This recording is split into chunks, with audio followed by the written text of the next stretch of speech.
Bonsoir Nicolas. Bonsoir Marion. C'est un retour surprise 12 ans après, celui de la chanteuse donc Constance Verlucca. Chanteuse découverte en 2007 avec l'album Adieu Pony, album que j'avais beaucoup aimé pour son ton folk et décalé. Autant vous dire que l'on a bien fait d'attendre. Ce nouvel album est une vraie réussite, assez différent du premier musicalement, mais avec plusieurs morceaux qui vous restent en tête toute la journée, c'est promis. En tout cas, Constance Verlucca, elle est venue nous voir à TV5 Monde pour parler de ce nouvel opus. Regardez et écoutez. Je sais que c'est faux, on n'oublie pas les gens comme moi. On avait découvert Constance Verlucca il y a 12 ans avec son premier album à l'univers folk et aux paroles à la fois décalées et second degré. Vive le chocolat, l'héroïne et la vodka. Vive le chocolat, l'héroïne et la vodka.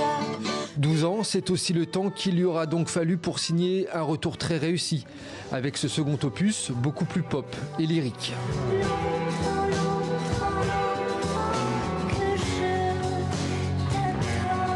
Et j'ai eu le temps, pour le coup, de travailler ces chansons-là. Même le mixage, ça s'est étalé sur plusieurs mois. Enfin, c'était plutôt par ponctuation. Donc c'est comme si j'avais eu le même tableau pendant des années et que je pouvais, jusqu'à la minute de l'exposition, le retoucher.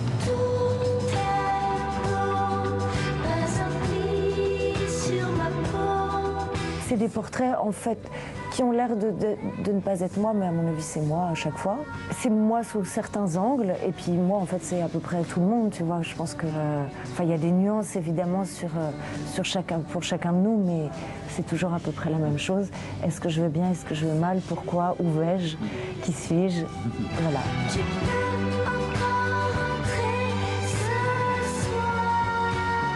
Parmi les influences de Constance Verlucca, les artistes des années 60 et 70 comme The Mamas and the Papas et Leonard Cohen, mais aussi les grands noms de la musique classique comme Jean-Sébastien Bach. Ça s'entend pas, mais je suis inspirée par Bach. En fait, il est hyper pop surtout. Mais vraiment, si tu joues des morceaux très simples, la main gauche, c'est vraiment la basse et la main droite, ça peut être un arpège de la guitare.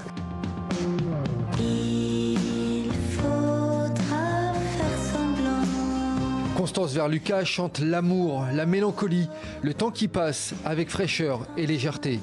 Et en français dans le texte. Même quand tout fera peur. Mais c'est hyper important d'arriver à pas être trop ennuyeux en français et pas trop plombant. C'est vrai, le « et », le « a », c'est pas très swingy, tu vois, de finir une phrase musicale par ce genre de sonorité. Donc ça, c'est la partie que j'adore, mais c'est du vrai travail. Je sais pas si j'y parviens, mais que ça ait l'air cool et écrit en 2 secondes, ce qui n'est vraiment pas le cas. Constance Verlucca nous l'a en tout cas promis. Pas question d'attendre 12 années pour composer son prochain album. Elle qui s'est fixé l'année 2020 comme objectif pour un nouvel opus.